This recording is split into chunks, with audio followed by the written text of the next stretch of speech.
बिस्मिल्लाहिर्रहमानिर्रहीम। अस्सलाम वालेकुम। Welcome to my Zahra kitchen. Zahra kitchen में हम बनाने जा रहे हैं बहुत ही मज़े का अपना शाही दाल का पराठा। ये देखेंगे जब इसे बनाएंगे नीचे से खोलेंगे, इसकी ऊपर से पार्ट ये देखें नीचे से निकली है। बहुत ही मज़े की शाही दाल की रेसिपी मिलेगी आपको मेरे चैनल में। और शाही दाल का पराठा जब हम बनाएंगे तो मेहमान तारीफ़ किए बगैर रह ही नहीं सकेंगे। बहुत ही मज़े का पराठा है।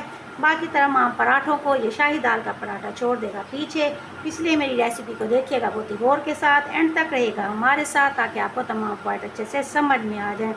मेरे चैनल को सब्सक्राइब ज़रूर कीजिएगा। बिस्मिल्लाहिर्रहमानिर्रहीम। शुरू करते हैं अपनी रेसिपी को। सबसे पहले हम तवे के ऊपर लगाएंगे देसी घी। अगर आपके पास है तो आप देसी घी लगाएं, क्योंकि इसकी खुशबू है बहुत प्यारी आती है। जब हमारी रोटी बनेगी तो ये बहुत ही मज़े की खुशबू इसके अंदर से आएगी। इसके ऊपर ये है हमारे पास एक अदद रोटी जो हमने बेली थी अपने बेलने से, इसे डालेंगे इसके ऊपर। ये 2 रोटियां मैंने बेल ली थी बेलने की मदद से। ये देखें आटा गूंदा नमक डाल के, और उसके बाद हमने उसे 15 से 20 मिनट का उसके गैप दिया। फिर हमने बेलने से बेली रोटी, और उसके बाद इस रोटी को हमने गरम गरम तवे के ऊपर डालना है।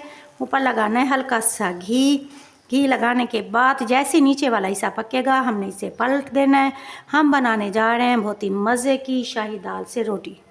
देखिए दोस्तों, ये हमारे पास शाही दाल जो हमने बनाई अपने किचन में अपने हाथों से, ये आपको मिल जाएगी मेरे चैनल में। लिंक डालें मेरे चैनल का तो आपको यहाँ से शाही दाल की रेसिपी मिल जाएगी। हमारे पास होता है टाइम कम, रेसिपी हो जाती है लंबी, इसलिए मैंने शाही दाल पहले ही बना के रख दी थी। और अब मैं आपको शाही दाल के साथ रोटी बनाने का तरीका भी शेयर कर रही हूँ। ये देखिए जैसे ही पकी एक साइड हमने इसे पलट दी, और पिछली साइड को हमने ज़्यादा नहीं पकाना, सिर्फ इसे हल्का सा सेक लेना है। इसके बाद ऊपर डालेंगे हम अपना वही देसी घी। अब आप कहेंगे ज़हरा अगर हमारे पास देसी घी ना हो तो हम क्या करें? नो टेंशन, टेंशन लेने की बात नहीं है। अगर आपके पास देसी घी नहीं है तो आप दूसरा घी भी यूज़ कर सकते हैं।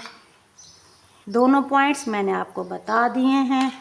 ये देखें अब इसके ऊपर हम फैलाएंगे अपनी यही शाही दाल जो हमने अभी बनाई थी। बहुत ही मज़े की दाल है, एक बार ट्राई ज़रूर कीजिएगा। उम्मीद है आपको पसंद है। कि इसके ऊपर सारा हम फैला देंगे अपनी दाल को। फैलाने के बाद अब हमने ये जो दूसरी रोटी हमने बनाई थी इसे बड़ा करेंगे। रोटी हमने मोटी नहीं रखनी, इन्हें पतला पतला इसे बनाना है। इसके ऊपर इस तरह फैला देंगे। फैलाने के बाद इन किनारों को आपस में हम जोड़ देंगे। अब इसे टाइम देंगे नीचे वाले हिस्से को पकने का। ऊपर हमने डालना है वापस फिर वही घी, देसी हो या फिर दूसरा घी हो, ऊपर डालेंगे अपने घी को। नीचे वाली साइड पकेगी, फिर हमने इसे पलट देना है। चुका तैयार। अब हम इसे आराम से नरम नरम हाथों से हमने इसे पलट। हमारे वो दोस्त जिन्होंने अभी हमें ज्वाइन किया है हमारे चैनल को सब्सक्राइब ज़रूर कीजिएगा अपने प्यारे प्यारे हाथों से। और कमेंट्स बॉक्स में कमेंट्स भी प्यारे से ज़रूर भेजिएगा, जिससे हमें मिलती है हौसला अफजाई। चलें ये देखें ऊपर वाला हिस्सा हमारा पक चुका था, अब हमने पलट दिया है। अब नीचे वाला हिस्सा भी हमारा तैयार हो रहा है। जैसे तैयार होगा हमने इसे डिश आउट करना है, लेकिन अभी एंड में होगा एक मैजिक। बाकी रेसिपी को एंड तक देखिएगा और एंड तक रहिएगा हमारे साथ, ताकि दाल वाली रोटी में कोई पॉइंट आपसे स्किप ना हो। साइडें इसकी पक चुकी है। लीजिए जनाब, मज़े का दाल का पराठा हमारा देसी घी के साथ तैयार हो चुका है। अब हम इसे अपने प्लेटर में सिजाएंगे।